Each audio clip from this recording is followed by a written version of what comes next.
आराधना में लीन थे, लेकिन कुछ ये असामाजिक जो लोग हैं वो आ करके जबरदस्ती हमारे चर्चों के अंदर में आकर के इन्होंने हमला करना चाहा। इन लोग मस्जिद में जाकर के इस प्रकार का हरकत करते हैं क्या हम उनके देवी देवताओं के भक्तों को हम क्या इस प्रकार से अलग करते हैं क्या? तो फिर क्यों ऐसा किया जा रहा है? ऐसा बताया जाता है कि प्रलोभन वाली बात होती है। प्रलोभन क्या होता है? कि किसी के धर्म की आस्था को ठेस पहुंचाना। लेकिन वो कैसा ईश्वर है या वो कैसे लोग जो ईश्वर को मानते हैं जो उनको ये सिखाता है कि जाकर के दूसरों के धर्म को बवंडर मचाना।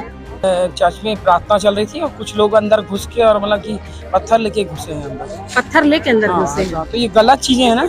करके दो लोगों को, पास्टर थे, उनको ऐसे पकड़ के पूरा प्रेम से मारा, इतना मारा कि पूरा बनियान फट गया। हमने उनको इतना रिक्वेस्ट किया तो भी उनका बनियान पकड़ के मारे हैं हमारे सामने में। देखो हमारे निशाने में हम छुड़ा रहे थे, उनको हाथ जोड़ रहे थे, फिर भी वो नहीं मारे। 2 जन को पकड़ के खींचते हुए मारते हुए।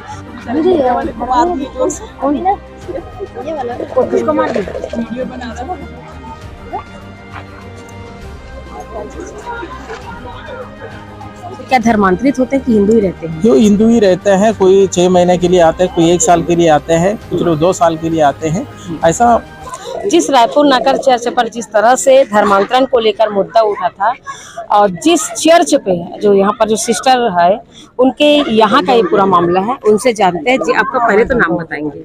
मेरा नाम स्मृति डैनियल है और मैं वहीं चर्च की हूँ। और ये बात बिल्कुल भी गलत है कि वहाँ धर्मांतरण किया जाता है। ये बिल्कुल भी 101% गलत बात है। ये सिर्फ एक मुद्दा बनाया जा रहा है और ये भी बहुत ही गलत बात है, क्योंकि जब ये भारत देश है और इस भारत देश में हर किसी को स्वतंत्रता का अधिकार है कि वो अपने हिसाब से अपने जिस भी खुदा को मानना चाहे वो मान सकते हैं। और हमने वहाँ किसी को बुलाया नहीं, सब अपनी आस्था से वहाँ पे आते हैं। और अभी जैसे क्या हुआ था? अभी ये हुआ था कि हमारी आराधना चल रही थी, जैसे संडे को चलती है, और हम अपनी आराधना में लीन थे, लेकिन कुछ ये असामाजिक जो लोग हैं वो आ करके जबरदस्ती हमारे चर्चों के अंदर में आकर के इन्होंने हमला करना चाहा। इन लोगों ने अपने हाथ में पत्थर रखे हुए थे और उन्होंने हमले भी किए। हमारे चर्च के लोग आहत भी हुए, जो बहुत गलत बात है। एक यहाँ पर जब ये भारत स्वतंत्रता का देश है और यहाँ पे अनेकता में एकता कहा जाता है, तो ये चीज पहले बताइए कि ये कहाँ रही है अनेकता में एकता वाली बात। आप लोग कब से आराधना पाठ करते आ रहे हैं? हमारा ये पुरातन काल का समय का है। इस स्थान पर कब से करते? बहुत सालों से करके याद करते आ रहे मैडम। इसका ईयर बोलूं तो 40 साल से भी ज्यादा हमको वहाँ पे हो गए हैं। उस स्थान पर? हाँ, उस स्थान पर, और परमानेंटली वहीं लगता है और कहीं नहीं ऐसा ये होता। बट इस तरह का जो अटैक आज किया गया वो बहुत ही शर्मनाक बात है। इस तरह की चीजें नहीं होनी चाहिए। क्या हम किसी के मंदिर में या मस्जिद में जाकर के इस प्रकार का हरकत करते हैं क्या हम उनके देवी देवताओं के भक्तों को हम क्या इस प्रकार से अलग करते हैं क्या? तो फिर क्यों ऐसा किया जा रहा है? ऐसा बताया जाता है कि प्रलोभन वाली बात होती है। प्रलोभन क्या होता है? अब हम आपसे जानना चाहते हैं क्या होता है प्रलोभन? जैसे जानकारी मिलता है कि प्रलोभन देके बुलाया जा रहा है, तो किस तरह का प्रलोभन के बारे में बात होता है? प्रलोभन मैडम कुछ भी नहीं है। शायद उन लोगों से आप पूछिए तो बेहतर होगा जिनको प्रलोभन देके बुलाया जाता है।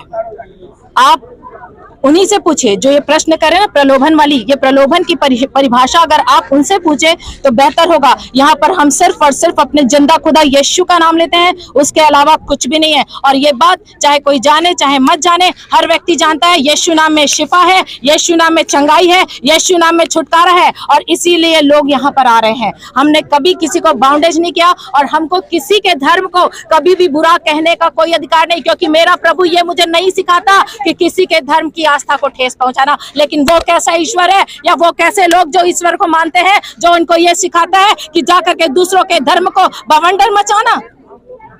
सब बहुत गिल्टी फील, बहुत ही शर्मनाक बात है। अगर इस प्रकार की भारत जैसे देश में अगर इस प्रकार की बातें चल रही है, it is too much shameful about everybody who done like that. Church में प्रार्थना चल रही थी और कुछ लोग अंदर घुस के और मतलब कि पत्थर लेके घुसे हैं अंदर। पत्थर लेके अंदर घुसे हैं? तो ये गलत चीजें हैं ना। आप वहाँ पर मौजूद थे जब पत्थर लेके घुसे हैं? नहीं, मैं मौजूद नहीं थी। मैंने ये सुना, फिर उसके बाद गई मैं क्या हुआ तो। अच्छा, आप घटना के बाद में आए? मैं घटना के बाद में आई हूँ और ये शर्मनाक है। ये तो वाकई में शर्मनाक है। जिस तरह से पत्थर का पक्ष किसी का भी हो, अगर पत्थर ये आस्था है, ये आस्था है, सबकी आस्था है। कोई किसी को खरीद नहीं सकता ना। कोई खरीद सकता है क्या कि जबरदस्ती आपको जाना ही है चर्च? ये नहीं, कोई नहीं खरीद सकता। ये एक आस्था है ना। जब कोई मंदिर में जाता है तो कोई हिंदू तो नहीं ना बन जाएगा। मस्जिद में जाते हैं क्या मुसलमान बन जाते हैं क्या? गुरुद्वारे में जाते हैं तो क्या हम लोग पंजाबी बन जाएंगे? सबकी अपनी आस्था है कि यहाँ मेरी प्रार्थना कबूल की जाएगी। क्या कुछ लोगों को चोट भी लगी है बता? हाँ जी, चोट भी लगी है।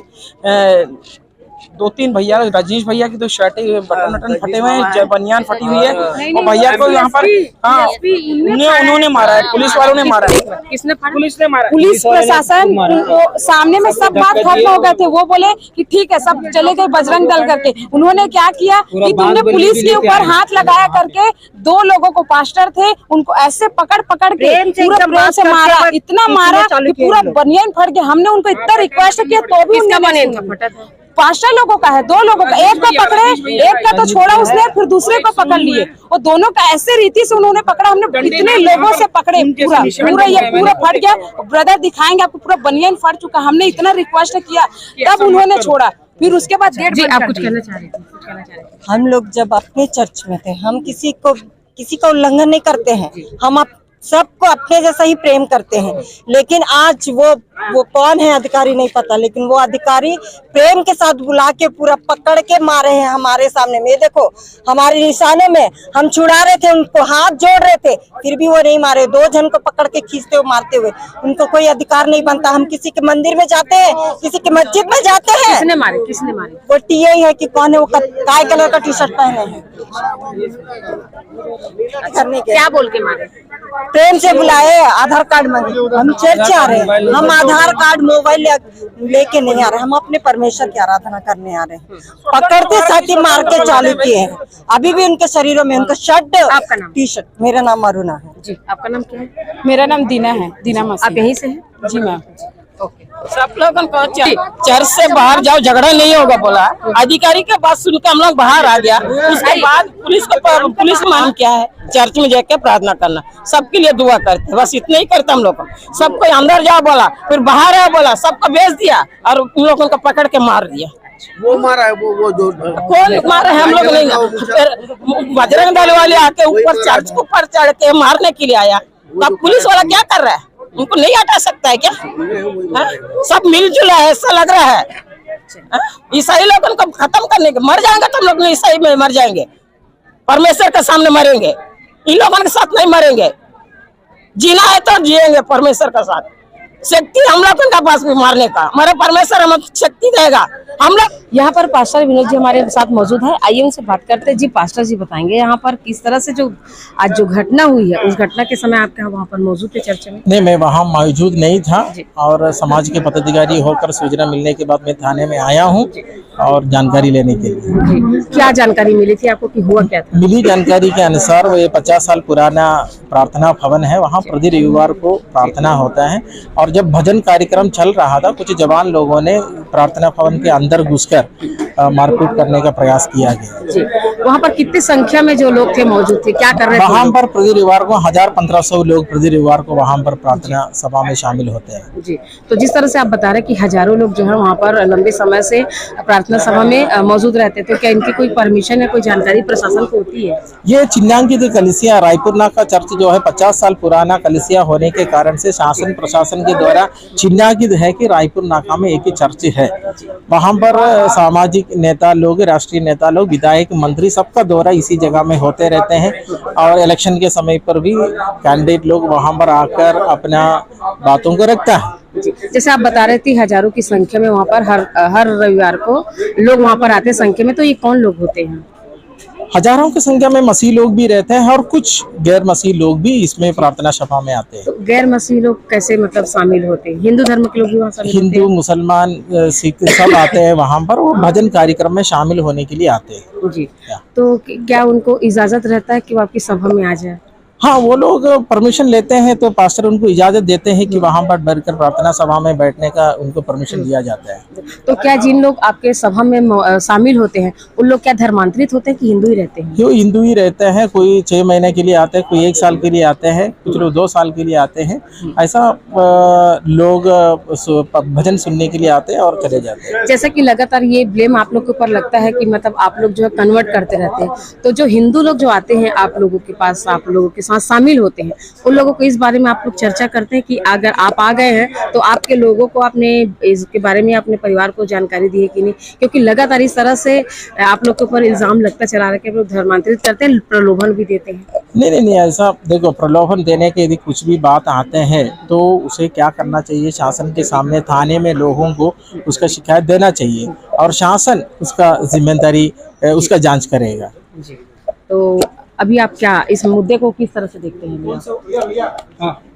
इस मुद्दे को किस तरह देखते हैं आप, जो लगातार और मेरा कहना है कि ऐसा घटना नहीं होना चाहिए। हमारा समाज में शांति भंग होता है यदि कोई भी संगठन को, पार्टी को, समाज को यदि ऐसा कोई दिक्कतें हैं तो वो थाने में आकर शिकायत करें और थाने से जांच करें यदि कोई भी गैर कानूनी जानकारी मिला है कि जो चर्च के अंदर से पत्थरबाजी हुआ है, क्या ये सही है? ये पत्थर चर्च के अंदर ऐसा पत्थर नहीं रखता कोई। अभी आप बता रहे हैं कि हजारों की संख्या में चर्च के अंदर थे। हाँ। 10-15 लोग जो लड़के लोग बाहर से आए, आपके हिसाब से हुड़दंगी लोग बाहर से आए थे, जिन्होंने अंदर घुसने का प्रयास किया, लेकिन हजारों की संख्या में वो तो लाठी या पत्थर लेके आ नहीं सकते।